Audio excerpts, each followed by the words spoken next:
Hello and welcome to Love Samantha Lee, the More Than Just Pretty podcast. I'm your host, Samantha, and here we explore love, life, spirituality, and relationships through the lens of real beauty, the kind that begins the moment you decide to be unapologetically yourself. Join us as we dive into heartfelt discussions that challenge, inspires, and connects. Ready to embrace your true self? Let's begin. What's up, family? It's your girl, Samantha Lee, and y'all, since we've been rocking and rolling together, you can all call me Sam. Everybody calls me Sam. I don't know one person in my life that calls me Samantha. So please, we family now. It's Sam. And y'all, I called this particular episode the time for promotion. It's a time for promotion. Some of us have been facing opposition.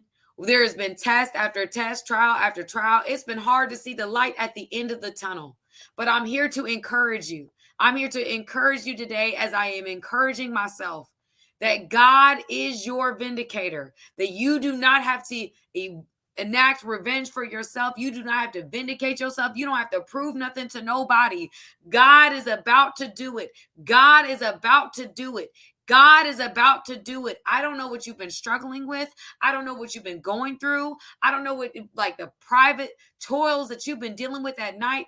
But God is saying today, it is time for promotion. I'm preparing you. I am preparing you. I have been preparing you for the next level. And last week we talked about the backside of the blessing, which I said before, you can't expect a front side without a backside. You praying for promotion. As we're talking about today, is time for promotion. But you also have to understand that there's responsibilities. We can be praying for promotion, praying for it, not prepared for what comes with it. And so as we go into today, I think that a lot of people, especially people that are listening or have been listening to this journey, I believe that a lot of you guys this message will resonate. And so I want to take you guys back to a story with David. Y'all, I love me some David. Okay. If you listen to me talk about King David, I'm always like, I can't wait to find my King David. And people are like, Sam, why do you want King David? Why David? Why not Boaz? Like, that's what everybody wants. I want King David. Because King David was rough around the edges. Okay. King David had a story. King David was a soft. I mean, he could play the harp, and Saul used to bring him into the kingdom to play the harp to calm the spirits because Saul was battling spirits.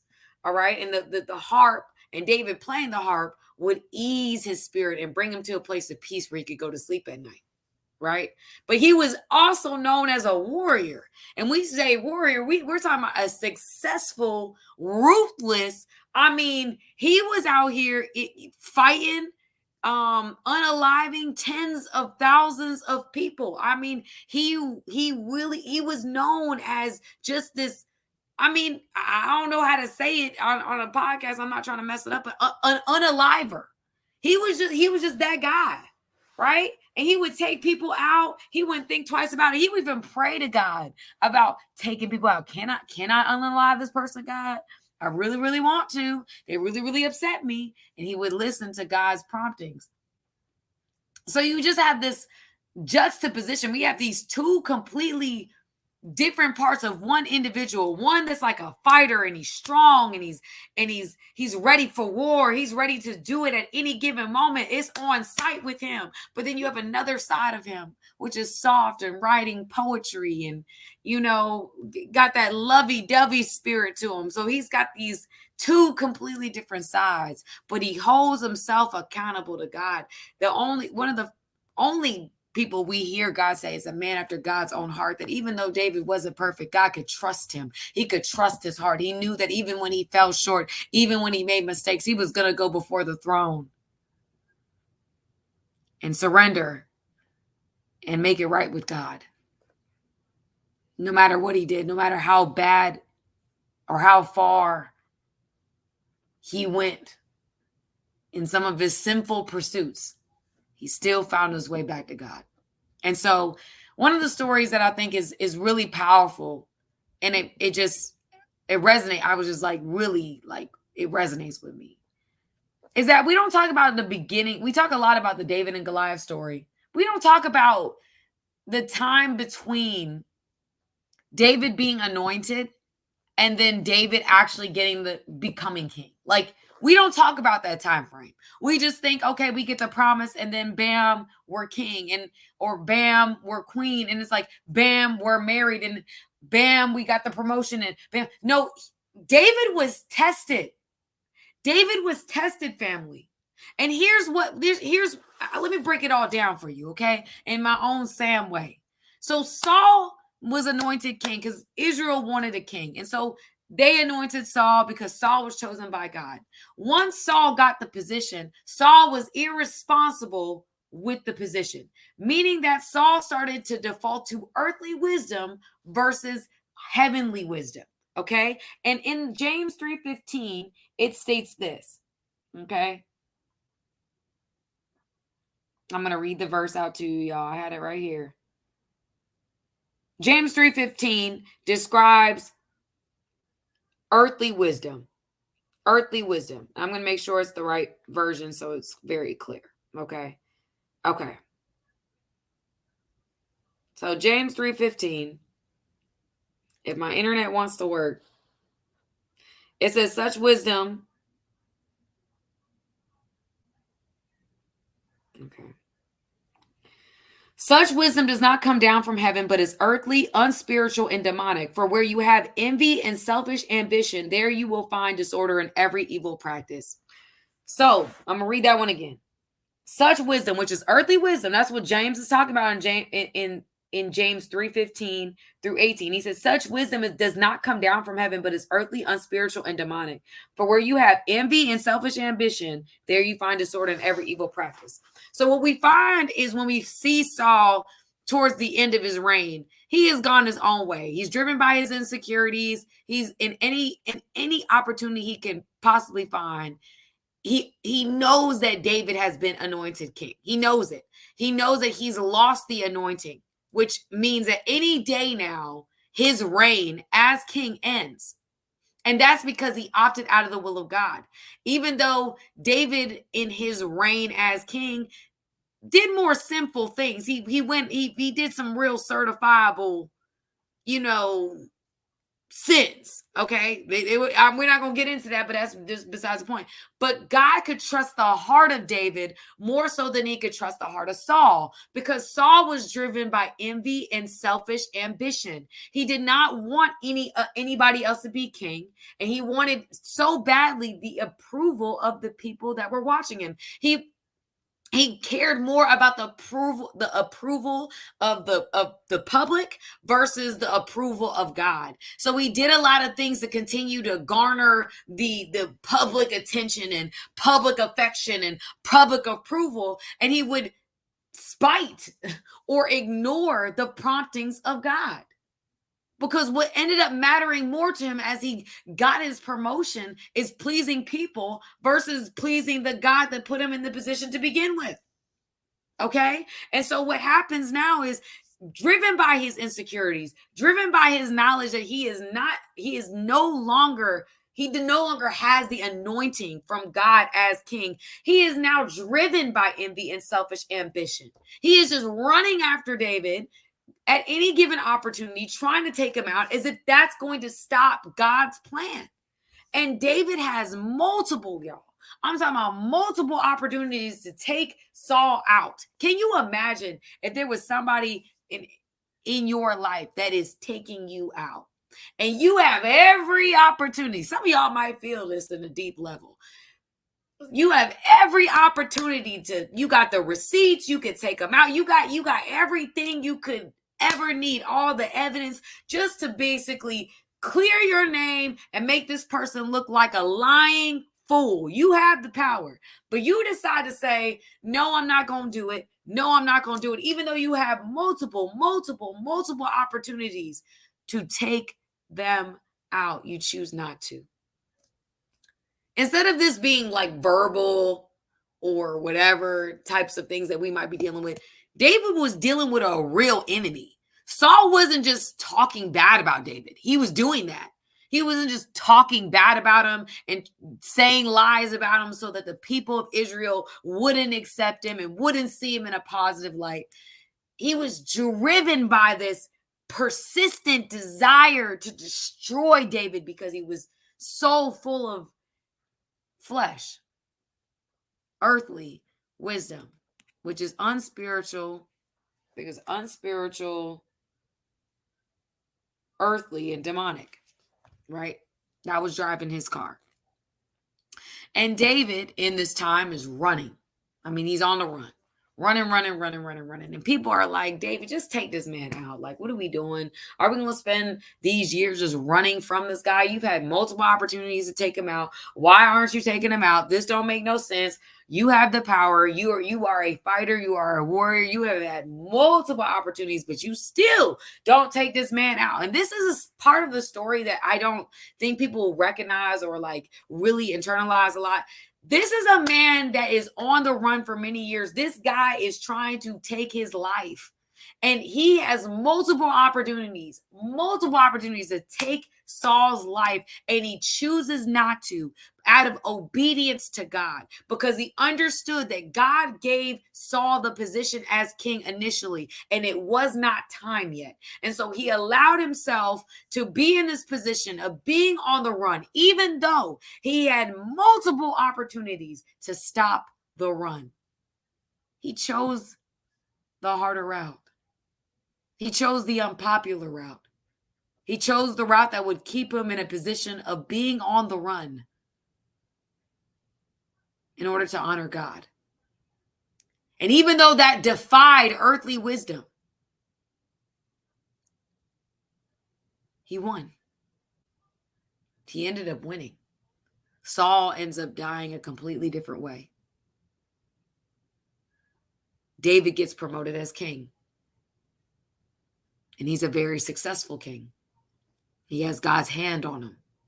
He's kicking behind and taking names as he's promoted as to king. And he continues to sit before the throne and surrender before God and continue to try to please God. And he made some terrible mistakes. He ends up suffering the consequences of those mistakes. However, David was faithful. Even to the end of his life, he was faithful, which is why we hear so much about King David. I want to speak to someone's life that's listening to me right now. You feel like somebody or something or there's an issue that's persistent. It won't go away. It won't go away.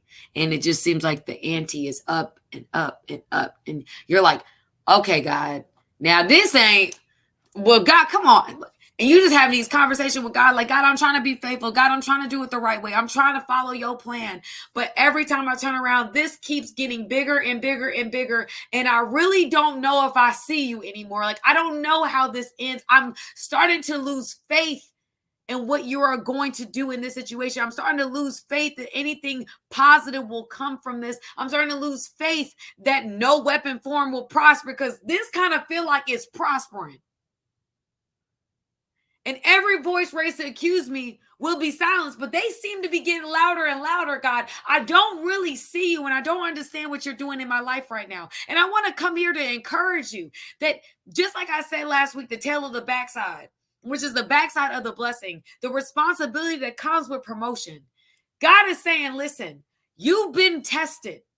Everything that we go through in life, family, is a spiritual test. It's all got spiritual meaning, which is why we have to be so much more intentional than we actually are. That's why we do have to weigh the cost of every decision that we make. I tell men all the time, you've got to be careful about what spirit you decide to connect yourself to, because it does matter. It does matter. Y'all, family, this is a side note, but there's a lot of spiritual stuff going on that we don't even understand. Okay, there's a lot of witchcraft going on that we've made popular. There are women that are literally putting spells on men, and y'all can think that it's not real or whatever, but y'all need to be aware. Just like there are men that may be putting spells on women, there are real spiritual attacks that are going on. And if you want to put your head under a rock and act like it's not happening, you can. But I'm here to let you know that it is real, which is why we have to count the cost, which is why we have to be intentional. All right? But in this time, as you have been tested, going back to my point, in this time you have been tested. In this time you have continued to face the same battle, and God continues to give you the same command. Be still and know that I am God. Don't fight back. Don't do this. Don't do that. Don't respond. Keep being faithful. Keep being consistent. You ain't got the energy. Keep getting up. You ain't got the time. Keep making time for it. God keeps telling you to do what is opposite of what your flesh wants to do, and you keep choosing the higher ground. You keep going, and you're like, God, I don't see it. And every single time, God is so good because he'll what he'll do is there'll be a test. If you pass it, you pass it. There's a time of break, a little breather. It might be a little rainbow that comes out, and then you test it again. And then there's a little break, and then there's a little rainbow, and you test it again. And every time God ups the ante, and the more the ante is up, family, the more I want to. This is what I need you to hear today.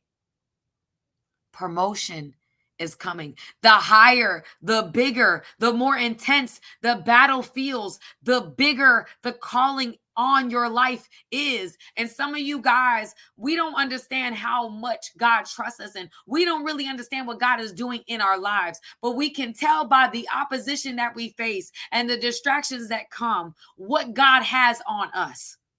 That there's a plan that's bigger than us, because if the enemy believes in your destiny as much as he does, he is going to create bigger and bigger and bigger attacks. The attacks are not a sign that, oh, woe is me, God isn't with me. No, it means that God has put so much on your life. There is so much purpose tied to your name. There is so much promotion. The impact that you are supposed to make on this planet is so great that the enemy is doing everything in his arsenal, everything in his power to throw everything in your line of vision to stop you, to stall you, to not be able to see the end of the rainbow, the end of the tunnel, the light that is there, the impact that you'll make, the purpose you were created for. He puts these things there, and he's trying to discourage you and distract you, so much so that you opt out of the will of God.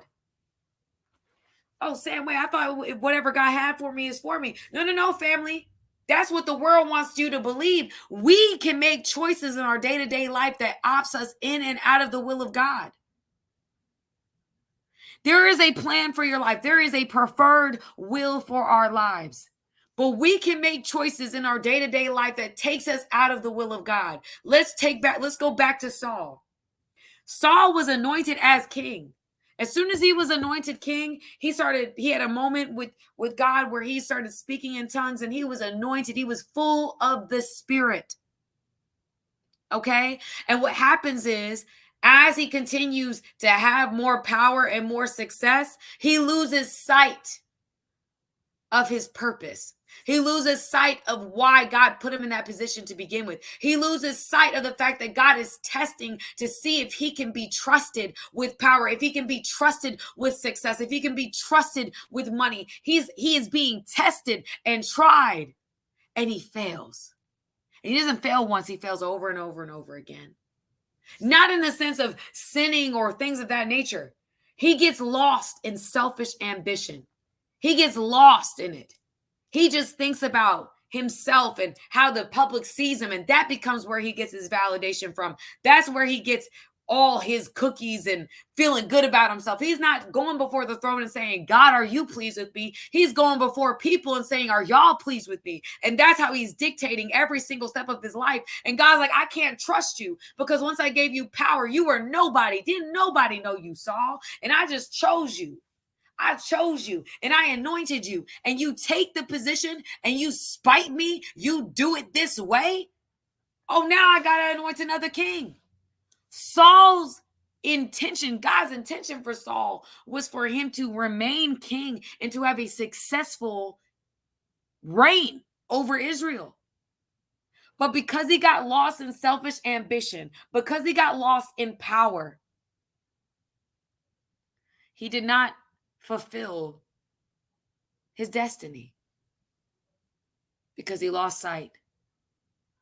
And in his free will, he opted out of the will of God. That's the part that we don't understand, family. That our decisions when we try to hold on to things that don't belong to us, where we try to cling on to relationships and jobs and things that we know we're being called out of. There's a consequence. There's a cost. And I will tell you guys that keep running to the cross. I mean, even if it is a situation where it's hard for you to get out of, keep running to that cross. Keep running to your war room. Keep praying. Keep trusting God. Keep seeking the kingdom, and all these things will be added. That's what you have to do.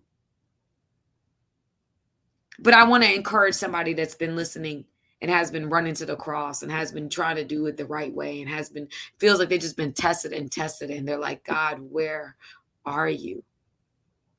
Why are you letting this happen? Why, God? Why? I've been faithful. I've done it the way you wanted me to. People out here looking at me crazy.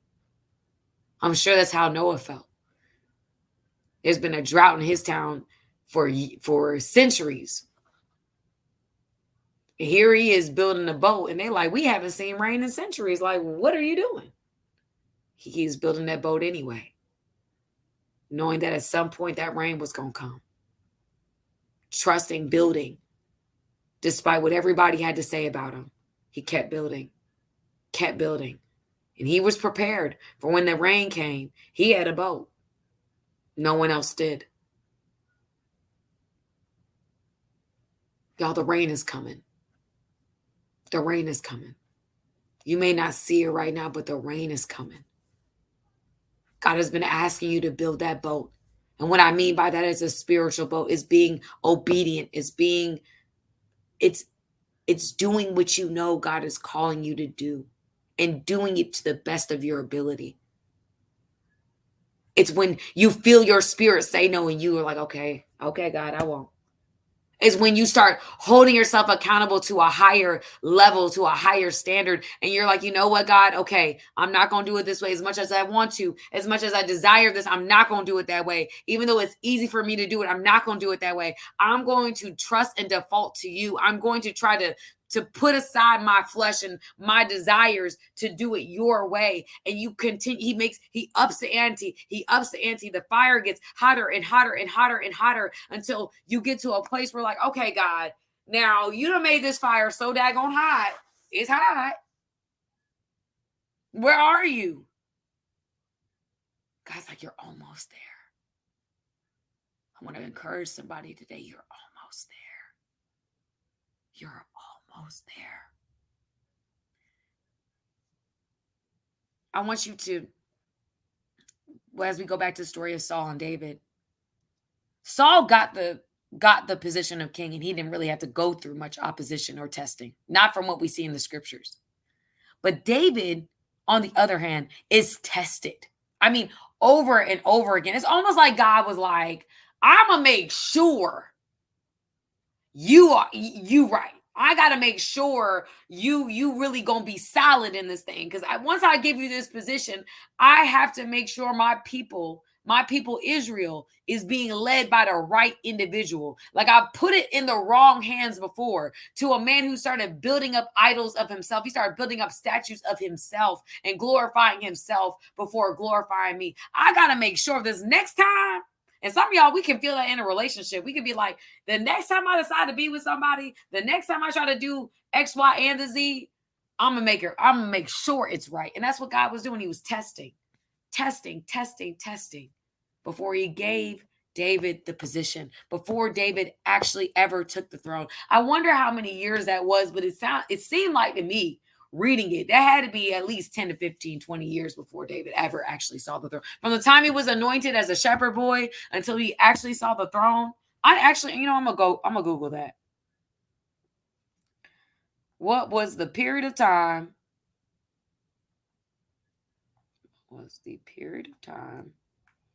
Between David anointed and David becoming king? 15 years. It was nearly 15 years. They estimate nearly 15 years from the time he was anointed until he became king. And there was levels that he was growing. Like, he was anointed, then, he went to the palace, and he was playing the harp for Saul, and then he ends up going out to battle one day, and there's Goliath, and he wins the battle with Goliath, and then he starts, being a part of the warrior. He starts being the captain. I don't know if they call it a captain today, but back then anyway. But the captain of the army at that time, or the military force. And so he's being promoted every level. But God is like, okay, you're anointed to be king, but before I get you there, you got to go up these levels. Because once I make you king, you're going to face a whole lot of opposition. And I'm going to need to make sure that you're tried and true, that you can handle the front side and the back side of this blessing. And so I want you guys to know that some of y'all are experiencing the testing that you're experiencing because God wants to make sure that you are faithful. God wants to make sure that he can trust you, that when things get rough and times get hard, that you have learned your new default is to run to the throne instead of running to the phone. Like, he wants to make sure that once you get to this next level, he can trust you with power. He can trust you with money. He can trust you with the responsibility. He can trust you. God is making sure he can trust you. And faithful warrior, mighty warrior, I want to encourage you. Promotion is coming. It is the time for promotion. It is the season for promotion. It is the season, family. And some of you guys may not know or may not feel that way right now. You may not. And I understand that because I've been there. Shoot, I might be sitting in that seat with you right now. You're like, okay, God, where are you? Where are you? You see what's happening. You see what's going on. You understand what I'm dealing with. You see it from all levels. You see this.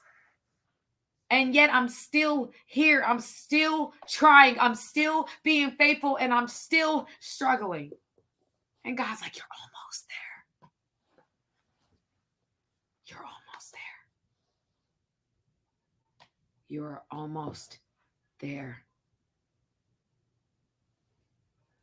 It gets the hardest right before the breakthrough, family. It gets the hardest right before the breakthrough. Mommy?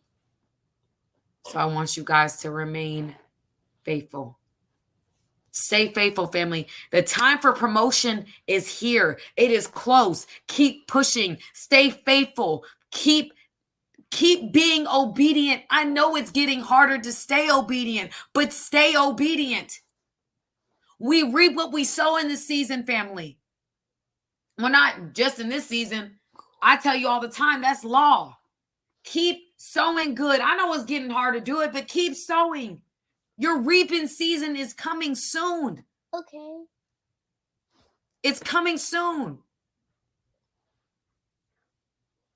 God is faithful. He just wants to make sure we are faithful too.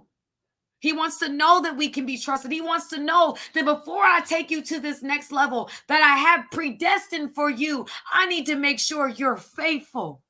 I need to make sure that I can trust you. So, family, I want to encourage you. It's a time for promotion. It's a season for the next level. You've already been anointed as king. You've already been anointed as king. You've already gotten the position. You already have it. It's already yours. It's almost like, y'all, let's say there's you got a tax refund and you did file the paperwork and the tax refund's supposed to come back. You already, it's coming. It's just a matter of when. It's almost like working for a job and you know that check comes in every 2 weeks. But maybe there's another thing that you're doing. It's like, okay, I'm going to keep working out and I'm going to keep losing the weight. But I don't know when my body going to look the way I want it to. Keep putting in the work. Yeah. It's coming. It's on its way. Yeah. It is on its way. It's only a matter of when. It's not if, it's when. Yeah. The marriage is coming. The money is coming. The promotion is coming. It's coming. Yeah. You just have to stay faithful. Yeah. Just like David. with Saul. We talk about the David and Goliath story, but we don't talk about when Saul's out here trying to take David's life. And David continues to choose the higher ground, continues to choose God's way versus his own. He doesn't default to earthly wisdom. Even when everyone around him was telling him to default to earthly wisdom, respond, do this, do that, do this. He's in the cave with you. I don't know if I brought it up in this episode, but David was literally in the cave with Saul as Saul was out here trying to unalive him. And he's in the cave and he's relieving himself. He's going to the restroom, it says in the Bible. And David's in the cave and David chooses, as it's only him and Saul. And David is a warrior. I already told you. He'd be taking people out and he chooses not to do it. He chooses to say, you know what? I'm not going. I'm going to stay faithful. Even though this opportunity is right before me. And it would make sense to everyone around me if I did this. I'm not going to default to earthly, unspiritual, demonic thought processes. I am going to default to heavenly wisdom. And that means I got to do it God's way, even when it doesn't make sense to anybody but me. So family, promotion is coming. Your reaping season is almost here. And everybody that doubted you, everybody that was like, they don't believe you, or they was believing other things. Oh, they about to know the truth. God is about to vindicate you. God is about to silence every voice raised to accuse you. These are the benefits that are enjoyed by the servants of the Lord. Their vindication comes from him. The Lord has spoken. It's going to happen soon, family. It's happening soon. I want you to stay faithful. I want you to stay prayed up. I want you to stay in that war room. I want you to know that your good deeds, your good sowing, your season of harvest, your time for promotion is coming soon. Shh. Thank you for spending your time with us on Love Samantha Lee, the More Than Just Pretty podcast. It's been a privilege to share this space with you, where we celebrate being unapologetically ourselves. I hope today's episode has encouraged you to embrace your own unique beauty in the beauty in others. Don't forget to follow us and join our community on social media. Share your journey and your insights, and let's continue this conversation. Until next time, remember, real beauty starts with you being true to yourself. I love y'all, and I'm going to talk to you guys soon. Mommy.